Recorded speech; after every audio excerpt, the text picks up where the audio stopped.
우리 모두에게 귀한 교훈을 주는 그러한 어린아이들의 모습인 것을 볼 수가 있습니다.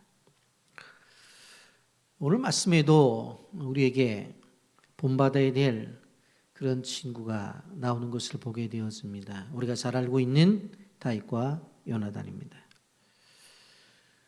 우리 주변에도 그리고 우리에게도 다윗과 요나단과 같은 훌륭한 친구가 있다고 한다면 우리의 삶은 얼마나 더 풍성해질까 그런 생각을 해봅니다.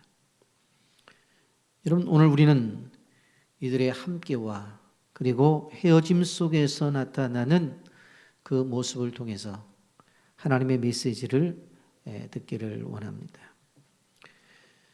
사무엘상 18장 3절 4절 말씀에 보면 요나단은 다윗을 자기 생명같이 사랑하여 더불어 언약을 맺었으며 요나단이 자기가 입었던 겉옷을 벗어 다윗에게 주었고 자기의 군복과 칼과 활과 띠도 그리하였더라. 그렇게 말씀하고 있습니다. 요나단은 당시 사울왕의 아들로서 왕위를 계승할 사람입니다.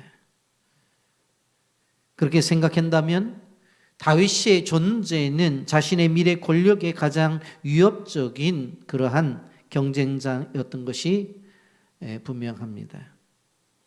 생각을 해보면 숙적일 수 있고 또 라이벌입니다. 그런데 요나단은 다윗에 대해서 그렇게 하지 않았습니다. 다윗을 사랑하여 언약을 맺게 되어지는데 자신이 가장 소중하게 생각하는 겉옷과 군복과 칼과 활과 띠까지 주면서 전혀 아버지와 다른 관계를 맺는 것을 보게 됩니다. 우리는 이 본문의 흐름을 보면서 하나님께서 어떻게 이 두 관계를 이어나간지를 우리는 볼 필요가 있습니다. 여러분, 다윗이 골리앗을 죽이고 돌아오게 되어질 때에 사울이 죽인 자는 천천히요 다윗은 만만이라고 나와서 환영을 하는 그러한 소리를 사울이 듣게 됩니다. 그때부터 사울은 질투심에 사로잡혀 다윗을 미워하게 됩니다.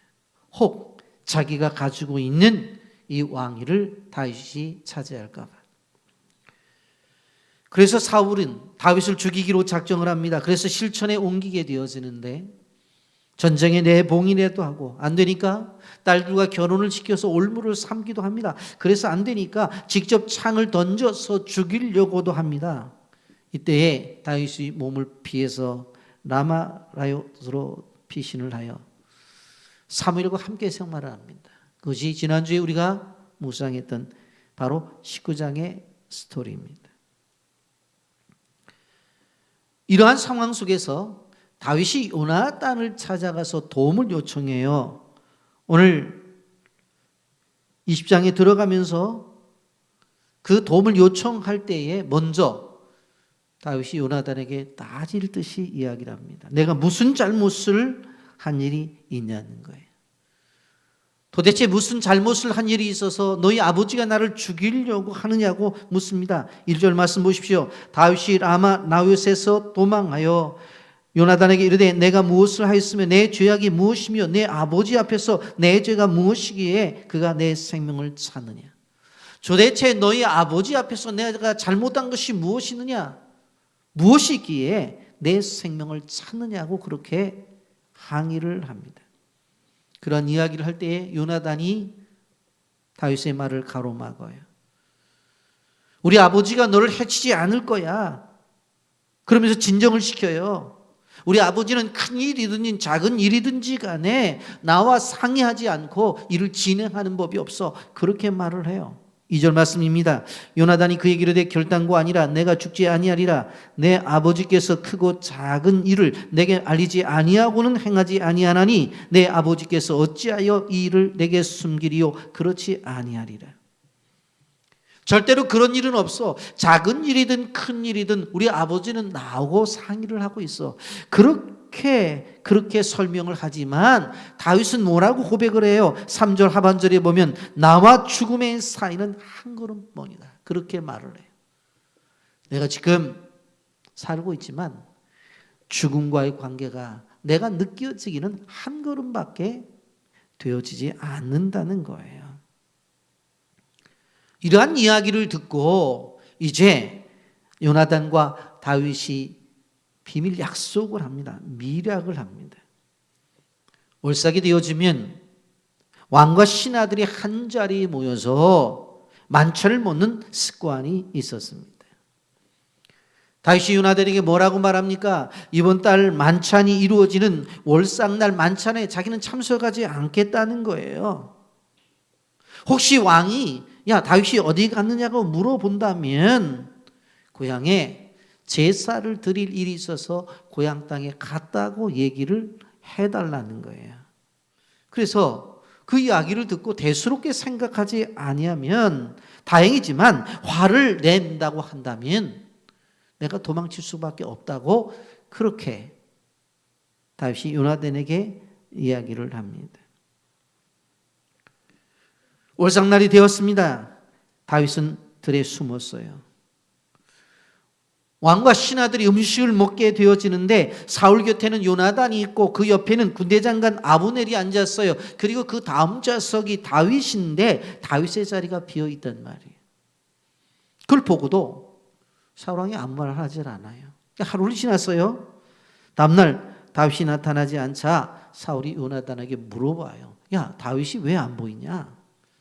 예 아버지 고향에 제사가 드릴 일이 있다고 해가지고 형들이 전원이 와서 내가 그냥 가라고 그렇게 허락을 했습니다. 그랬더니 갑자기 사울왕이 화를 내면서 불호령이 떨어져요. 30절과 31절입니다. 사울이 요나단에게 화를 내며 그에게 이르되 폐역무도한 계집의 소생아 내가 이새의 아들을 택한 것이 내 수치와 내 어미의 벌거벗은 수치됨을 내가 어찌 알지 못하랴. 이새의 아들이 땅에 있는 동안에 너와 내 나라가 든든히 서지 못하리라. 그런즉 이제 사람을 보내어 그를 내게로 끌어오라. 그는 죽어야 할 자이니라 한지라.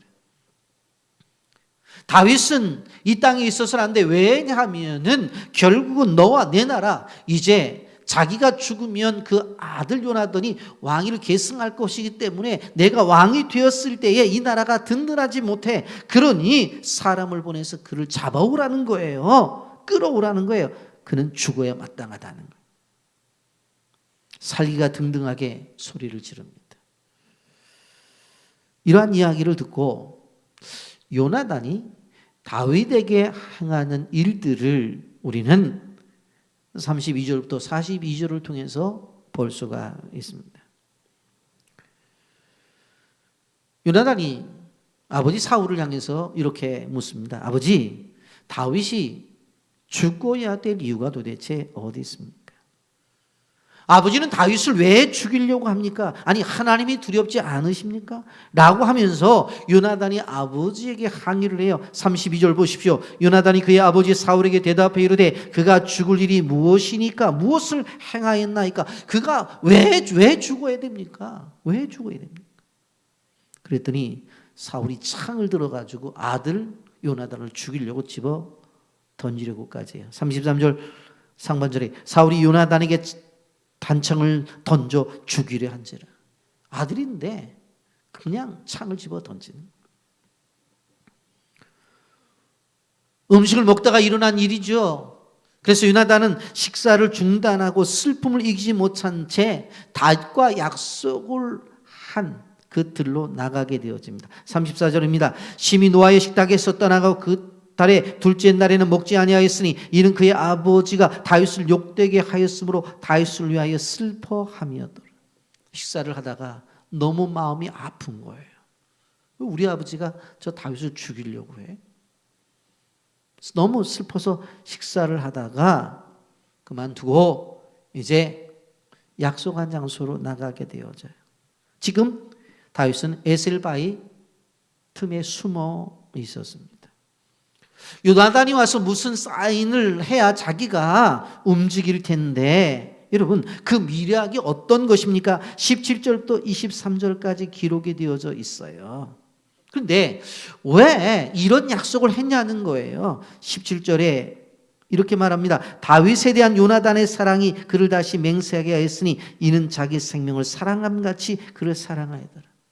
어떻게 하든지 간에 자기 생명처럼 사랑했기 때문에 이렇게 다윗을 살리고자 하는 그런 마음이 있었어요. 그래서 약속한 것이 무엇입니까? 바로 잔치석상에서 대화를 하다가 이제 아버지의 마음을 읽은 다음에 아버지가 실질적으로 죽이지 않으려고 하면은 20절에 말씀하고 있습니다. 화살이 내 이쪽에 있으니 가져오라. 화살이 내 이쪽에 있으니 가져오라. 그러면 아무런 일도 없으니까 그냥 잔치에 참여하라는 거예요. 그런데 만약 22절의 약속대로 보라 화살이 내 앞에 있다 라고 하면 우리 아버지 사울왕이 너를 죽이려고 하는 거니까 너 도망가야 된다는 거예요. 그러한 약속대로 요나단이 들에 나와서 화살을 쏘면서 종에게 화살을 주워오라고 말하면서 37절에 이렇게 외쳐요. 요나단이 아이 뒤에서 외쳐 이르되 화살이 내 앞쪽에 있지 아니하냐. 야, 화살이 내 앞에 있어. 다윗과 요나단이 아는, 둘만이 아는 비밀스러운 얘기를 하는 거예요. 다윗은 그 소리를 듣고 가슴이 철렁 내려앉았어요. 아, 요나단이 도망가라고 하는 이야기를 하는구나. 사울왕이 나를 죽이려고 하는 의도가 분명히 있구나. 요나단은 종을 돌려보내고 다윗과 1대1로 만나요. 그런데 다윗이 에셀 바위 남편에서 나와서 요나단에게 3번씩 절을 해요. 그리고는 부둥켜 안고 울어요. 41절입니다. 아이가 가매 다윗이 곧 바위 남쪽에서 일어나 땅에 엎드려 3번 절한 후에 서로 입 맞추고 같이 울되 다윗이 더욱 심하더니 그렇게 말을 해요.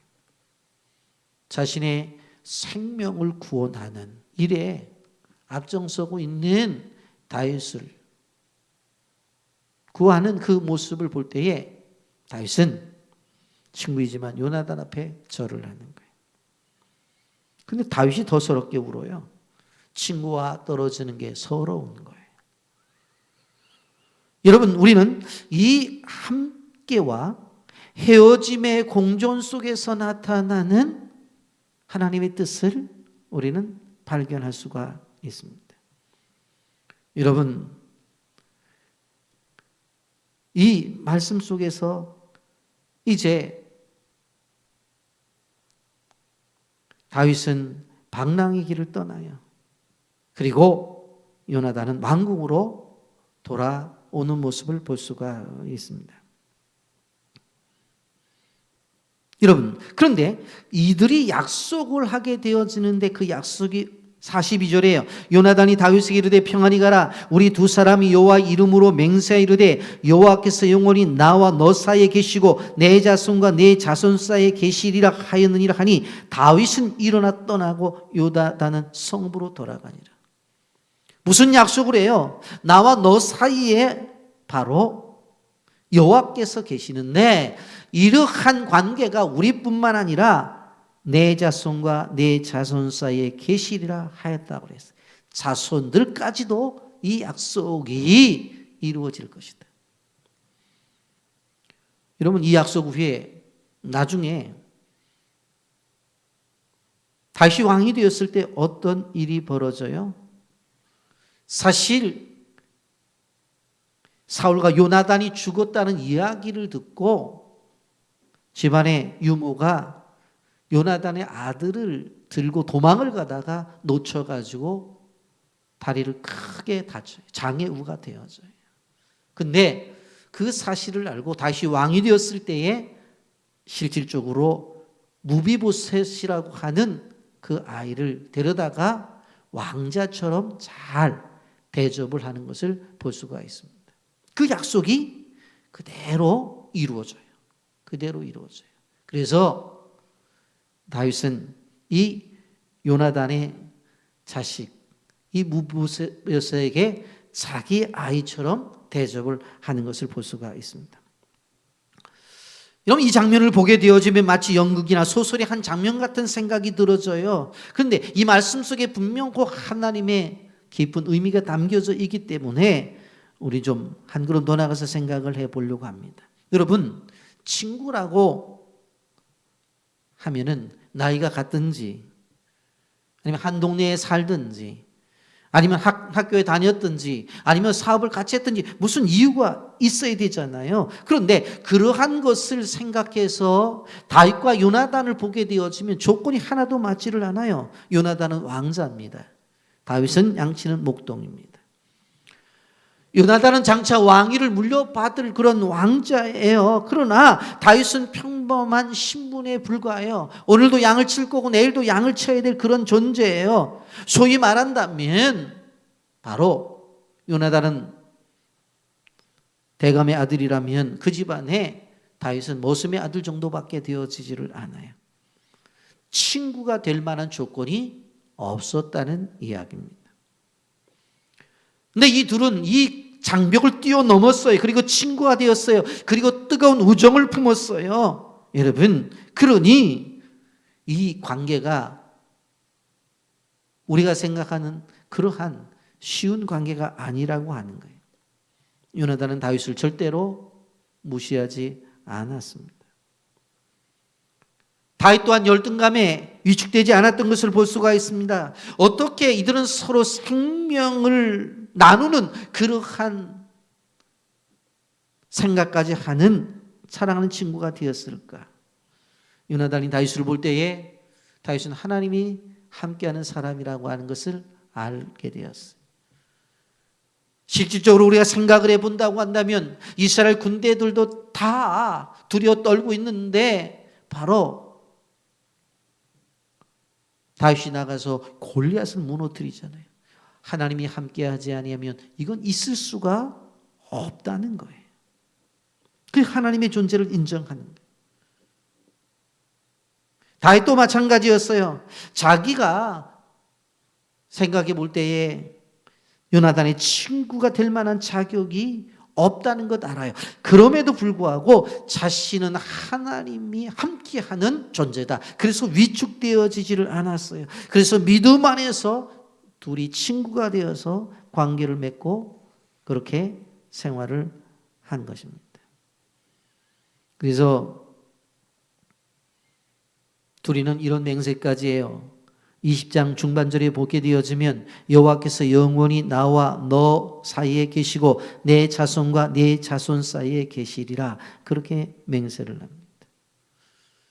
이런 부모님 세대의 친구가 되었다고 해서 그 자녀 세대까지 친구가 된다고 하는 것은 쉬운 게 아니에요. 거의 없는 일이에요. 그런데 오늘 이 다윗과 요나단의 가정은 그걸 이루어낸다고 하는 거예요.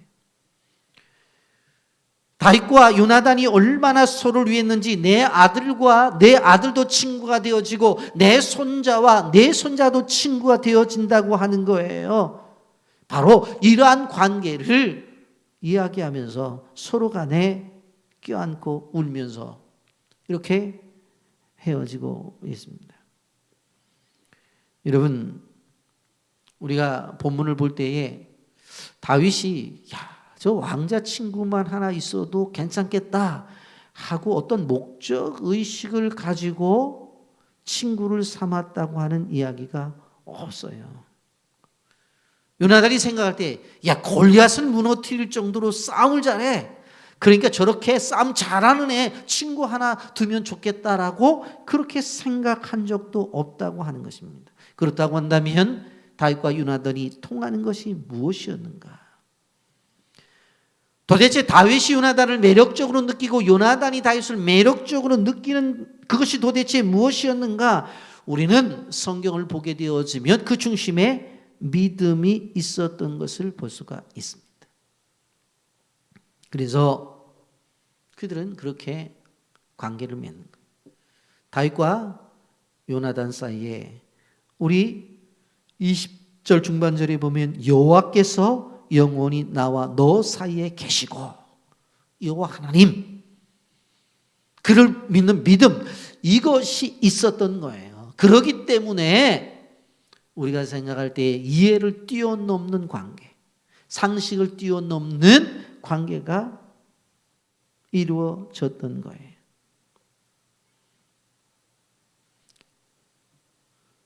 그래서 요나단이 아버지 사울 왕이 다윗을 질투하고 죽이려는 것을 참아 볼 수가 없었어요.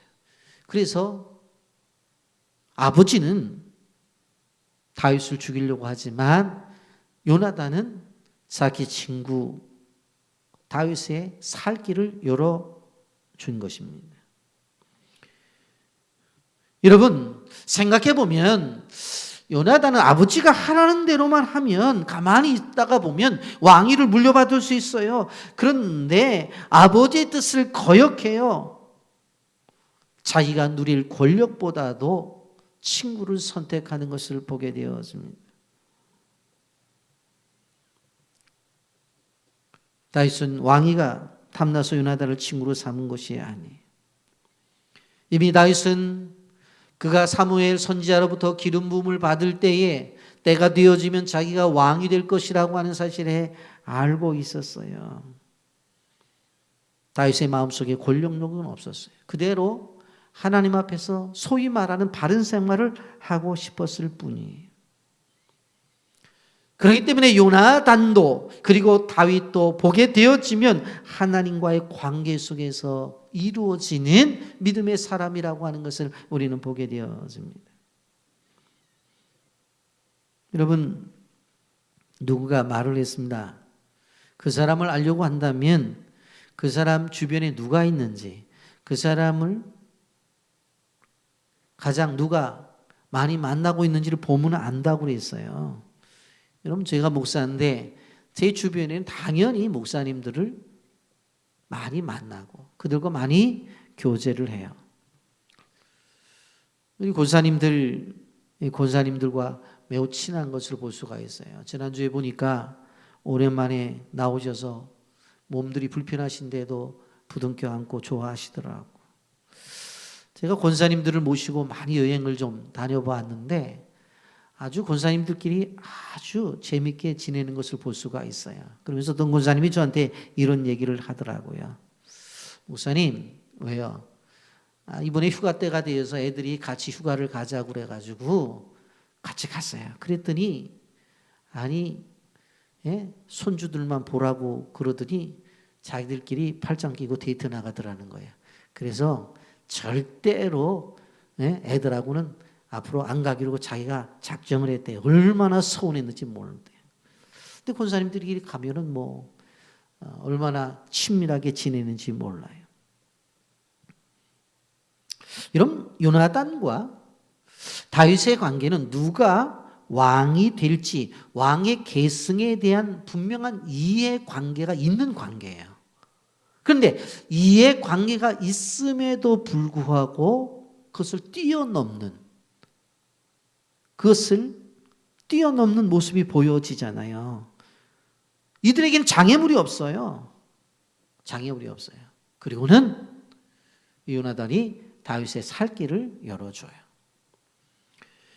여러분, 그렇다면 한 가지 우리가 여기서 질문을 하면서 넘어갈 것이 있는데, 요나단이 그렇다면 효자인가 불효자인가? 왜? 아버지 사울은 끊임없이 다윗을 죽이려고 했는데 요나단은 미략을 하고 다윗이 도망가도록 길을 열어주잖아요. 그렇다고 한다면 분명히 아버지의 뜻을 거역한 것인데 요나단이 효자였느냐 불효자였느냐? 여러분, 요나단은 한마디로 말하면 요나단은 효자였습니다. 자기를 낳아 키우신 아버지를 사랑했어요. 만약 다윗만을 사랑했다고 한다면 온전하게 행동하지 못하는 아버지를 버리고 다윗을 쫓아갔을 거예요. 그런데 다윗과의 이별은 너무나 슬퍼하면서 눈물을 흘리면서 어떻게 해요? 다윗을 향해서는 갈 길로 가라고 그렇게 말하고 자기는 아버지가 있는 왕궁으로 돌아가는 것을 볼 수가 있어요. 아버지에게 돌아가요. 아들로서의 자기 도리를 다할 마음이 있었던 거예요. 비록 자기가 생각해 볼 때 약점이 많은 아버지지만, 자기가 생각해 볼 때 이해가 되지 않는 행동을 하지만, 그럼에도 불구하고 아버지라고 하는 거예요. 그래서 그 아버지를 사랑하기 때문에 아버지에게로 가는 거예요. 여러분, 우리가 부모님을 공경하는 것이 부모님이 완벽해서 공경하는 것이 아니에요. 어떻게 보면 약점투성이고 어떻게 보면 모순투성이에요. 그럼에도 불구하고 그 부모님을 공경하는 것은 나를 낳았기 때문이에요. 요나단은 아마 이렇게 나가다 보면 우리 아버지 사울왕이 분명 하나님에게 버림받을 것을 알았을 거예요. 그럼에도 불구하고 아버지 곁을 떠나지 않아요. 아들로서 아버지를 사랑하는 거예요. 요나단은 아버지가 블레셋과 싸우는 전투에 나가게 되어질 때에 자기도 나가요. 그리고는 아버지가 적들의 칼날에 맞아 죽어갈 때 그 옆에서 자기도 쓰러져 죽는 것을 볼 수가 있습니다. 끝까지 불의한 아버지 옆에서 아버지를 지키고 있는 한 아들의 모습을 볼 수가 있습니다. 요나단은 효자입니다. 여러분, 친구를 향한 우정도 탁월합니다마는 허물 맞는 아버지를 품을 수 있었던 그 요나단은 결코 불효자가 아니라고 하는 거예요. 아버지가 죽는 자리라면 자기도 함께 죽을 걸 꺼리지 않아요. 그는 훌륭한 인격자예요. 여러분, 자라나는 세대가 흘러가는 부모의 세대를 보게 되어지면 믿음에 들지 않는 일들이 많아요. 점점 자라날수록 부모님의 약점이 크게 보여요. 그럴 때일수록 아버지 어머니를 무시하고 절대로 떠나가면 안 돼요. 대들고 반항해서는 안 돼요. 요나단처럼 하나님을 공경하는 마음으로 부족하고 연약하더라도 부모를 공경해야 돼요. 왜요? 때가 되면 자신들도 부모가 될 날이 오기 때문에 그래요. 그때 가면 알게 될 거예요. 그때가 되면 자라나는 자녀들 앞에서 자기는 또 흘러가는 존재로서 연약한 부분이 많이 드러나게 될 거예요. 부모님이 떠나신 다음, 세상을 떠난 다음에 슬퍼 울지 마시고 살아계실 때 한 번이라도 더 따뜻한 말과 순종을 하는 것이 자녀된 도리예요. 요나단이 그런 모범을 보여주고 있는 거예요. 여러분, 그러면서 분명코 우리가 다윗과 요나단을 생각해 볼 때 이런 친구 관계 대단하잖아요. 그럼에도 불구하고 이들의 친구 관계는 인간 속에서 나타나는 관계예요. 하나님 우리에게 참된 친구 한 분을 소개해 주세요. 그분이 누구냐? 바로 우리가 받는 예수 그리스도예요. 이 세상의 사람과의 관계 속에서는 아무리 잘한다고 해도 서운할 때가 있어요. 그런데 절대적으로 우리와의 관계 속에서 우리를 온전하게 케어해 주는 한 분이 계신데 그분이 뭐예요? 참된 친구는 예수 그리스도예요. 그분은 영원히 살아계신 우리의 구주이시자 친구가 되어 주셔요. 우리는 그분의 인도를 받고 그분의 보호를 받고 우리가 사랑하는 존재라는 것을 우리는 기억해야 되는 것입니다. 예수님은 하나님 아버지를 뜨겁게 사랑하셨으면도 또한 죄 있는 우리를 끝까지 사랑했던 것들을 바라볼 수가 있습니다. 여러분, 예수님의 사랑을 한번 생각해 보세요. 예수님의 사랑은 우리 곁에 있는 것으로 그치지 않고, 그리고 우리의 필요를 따라 채워주는 것으로 그치지 않고 자신을 십자가에 못 박아 죽음으로 말미암아 우리에게 생명을 허락하신 그 생명까지 주는 관계, 그런 관계를 유지하신 분입니다. 친구가 없어 외롭습니까? 예수님이 친구가 되신다는 사실을 기억하시기를 바랍니다. 86장 내가 늘 의지하는 예수라는 찬송을 우리는 보면서 이 가사 속에서 느끼는 은혜를 누리기를 원합니다. 제가 앞에를 읽으면 여러분들은 미쁘신 나의 좋은 친구 그렇게만 큰 소리로 외쳐주세요. 내가 늘 의지하는 예수 나의 상처 입은 심령을 불쌍하게 여기사 위로하여 주시니 미쁘신 나의 좋은 친구. 주의 손 의지하고 살 때 나를 해할 자가 없도다. 주님 나의 마음을 크게 위로하시니 미쁘신 나의 좋은 친구. 내가 요단강 건너가며 두려워 떨 때도 주가 인도하시니 어찌 두려워하리라. 미쁘신 나의 좋은 친구. 의의 천국 올라가서 모든 성도들과 함께 우리들을 구하신 주를 찬양하리라. 미쁘신 나의 좋은 친구. 내가 의지하는 예수, 나의 사모하는 친구, 나의 기도 들으사 응답하여 주시니 미쁘신 나의 좋은 친구. 그런데 이 찬송가의 가사의 흐름을 한번 보세요. 1절을 보면 내가 늘 의지하는 예수, 나의 상처 입은 심령을 불쌍하게 여기서. 오늘도 살아가면서 사람과의 관계 속에서 이 사회 속에서 상처를 받을 때에 우리를 위로해 주신다고 그랬어요. 그러면서 2절에 주의 손 의지하고 살 때 나를 해할 자가 없도다. 주님 나의 마음을 크게 위로하신다. 세상을 살아가면서 우리를 해할 자가 없어요. 왜? 주님이 나를 도와주시기 때문에. 3절에 가보세요. 내가 요단강 건너가며 두려워 떨 때도 죽음을 이야기해요. 주가 인도하시니 어찌 두려워하라. 죽는 순간 요단강을 건너갈 때도 그분이 미쁘신 나의 좋은 친구로 함께 하셔요. 4절에 보십시오. 이후에 천국 올라가 모든 성도다 함께 우리를 구하신 주를 찬양하리라. 이제 천국에 올라갔어요. 천국에 올라가도 미쁘신 그분 우리의 친구로 같이 계시는 거예요. 아멘입니까? 이 땅에 있을 때부터 죽음을 앞두고 떠나가는 그 과정 속에서도, 그리고 죽어서 천당 가서도 이 예수 그리스도는 미쁘신 나의 좋은 친구로 계신다는 사실을 믿으시기를 바랍니다. 세상에는 소꿉친구도 있고 동네 친구도 있고 공부 친구도 있고 놀이 친구도 있고 취미가 같은 친구도 있고 고향 친구도 있고 뭐 믿음의 친구도 있고 다 친구들이 있어요. 그러나 우리는 예수 그리스도로 친구로 삼는 것이 가장 가치가 있다는 것을 기억해야 돼요. 그러면서 우리가 생각해 봐야 되는 것은 뭔가 하면 친구를 구별할 수 있는 눈을 가져야 된다. 그걸 알아야 되어져요. 잘못된 친구 사귀게 되면 큰 손해를 보게 되어져요. 경제적인 손해도 보고 마음의 상처도 있는 것들을 바라볼 수가 있습니다. 그렇기 때문에 좋은 친구 하나를 잘 사귀면 천금보다 낫다고 볼 수가 있습니다. 왜 그래요?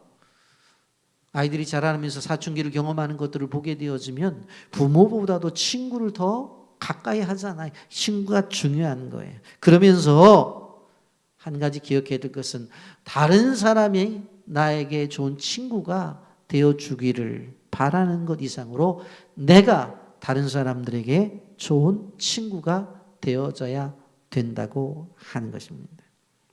이런 말씀을 드리면서 나의 삶 속에서 정말 세상 없이 가까운 친구가 누가 있는지를 한번 생각해 보자고요. 그러면 친구가 저절로 생기는가? 그렇지 않아요. 시간을 투자해야 됩니다. 돈을 투자해야 돼요. 나눌 것들을 나눠야 돼요. 함께 할 때 함께 해야 돼요. 전화도 하고 카톡도 나눠야 돼요. 어떤 땐 식사도 하고 선물도 주어야 되는 거예요.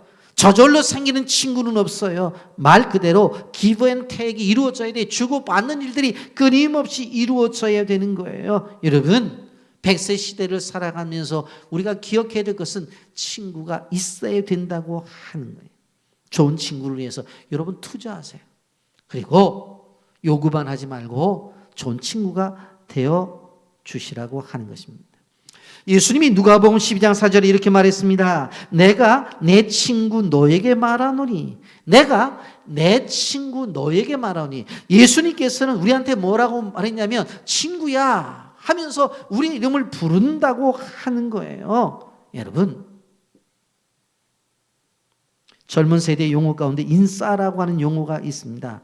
나이 드신 분들은 모를 텐데 인사이더라고 하는 말인데 인기가 많고 친구가 많은 사람을 가리키는 단어예요. 여러분, 친구를 많이 사귀기 위해서는 그 사람을 사귀게 되면 그 주변에 있는 친구들도 같이 친구를 사귈 수가 있다고 하는 것입니다. 말씀을 정리합니다. 미국의 16대 대통령 링컨에 많은 친구들이 있었습니다. 그중 한 사람인 스티븐 더글러스라고 하는 분이 친구로 있었습니다. 사실 링컨은 더글러스보다 나이가 4살이 많아요. 링컨은 아주 키가 컸어요. 197cm에 가까웠어요. 그런데 더글러스는 160cm밖에 되어지지 않은 아주 키가 작았어요. 그리고 매우 뚱뚱했어요. 그리고 더글러스는 링컨보다 늦게 정치에 뛰어들었으나 출세는 더 빨리 했어요. 그래서 링컨이 연방 하원의원에 당선되었을 때 이미 더글러스는 연방 하원으로 활동하고 있었어요. 두 사람이 정적이 되어 싸울 때가 언제입니까? 노예제도 때문이었어요. 링컨은 노예제도는 폐지되어져야 된다고 주장을 하고, 더글러스는 노예 문제는 각 주의 특성에 따라서 결정되어져야 된다. 농사를 짓는 남부 지역에는 노예가 필요한 거고 북부 지역에는 필요 없는 거 아니냐 하면서 링컨의 노예 제도에 대해서 반대를 했어요. 1860년 두 사람은 대통령 선거에 맞붙게 됩니다. 링컨은 공화당 후보로, 더글러스는 민주당 후보로 나와서 선거를 치르는데 그 선거에 링컨이 승리를 하게 됩니다. 그리고 나서 노예제도 폐지 문제 때문에 남북 전쟁이 일어나요. 그때에 링컨이 더글러스에게 요청을 해요. 나를 좀 도와달라고. 그때에 더글러스가 링컨의 요청대로 의용군을 모집해가지고 바로 링컨을 도와줘요. 1861년 더글러스가 병으로 세상을 떠나게 되어질 때에 대통령 링컨은 백악관에다가 조기를 걸도록 명령을 합니다. 그는 정말로 사랑하는 친구를 잃었다는 사인이었어요. 어떻게 자기 친구가 죽었는데 나라의 국기를, 조기를 거냐고요. 여러분, 좋은 친구가 인생의 소중한 자산이에요. 우리는 끊임없이 하나님, 내 주변에 좋은 친구를 달라고 기도를 해야 돼요. 그리고 동시에 내가 다른 사람에게 좋은 친구가 될 것이라고 하는 생각을 갖고 나가야 돼요. 요나단과 이 다윗처럼. 벌써 12월을 지내고 있습니다. 여러분, 이 12월을 지내면서 여러분에게 정말로 가까운 친구가 있다고 한다면 멀리 살더라도 좀 한번 전화라도 하고 안부라도 나누고, 만날 수 없으면 선물이라도 좀 보내면서 다시 한번 관계를 돈독히 하는 것이 필요하다고 생각합니다. 그러면서 오늘 선교주일을 맞이하면서 저는 여러분의 친구 가운데 선교지에 좋은 분들이, 친구들이 좀 있었으면 하는 바람을 가집니다. 우리가 사역하고 있는 필리핀에도 친구 하나 있고, 캄보디아에도 친구 하나가 있고, 인도네시아에도 친구가 하나 있어서 교회가 분명코 교회는 단기 선교를 간다고 광고를 하고 비행기를 타고 가게 되어지는데, 집사님 어디가? 권사님 어디가? 친구 만나러 가요. 친구 만나러 가요. 단기 선교 간다는 것이 아니라 친구 만나러 가요. 그렇게 생각을 하고 그런 마음가짐을 가질 수 있고 그러한 모습이 보여진다고 한다면 이것이말로 하나님께서 우리에게 주시는 열방을 가슴에 품는 그러한 성도로서, 빛의 교회 성도로서의 마땅한 본분이고 태도라고 생각이 되어집니다. 여러분, 오늘 다윗과 요나단을 통해서 우리에게 주신 이 교훈을 잘 들으시고 우리에게도 이러한 깊은 우정이 있는 친구, 더 나아가서 예수님을 친구로 삼아서 이 어려운 세상 속에서 행복한 삶을 늘 사시기를 예수님의 이름으로 축복합니다. 아멘.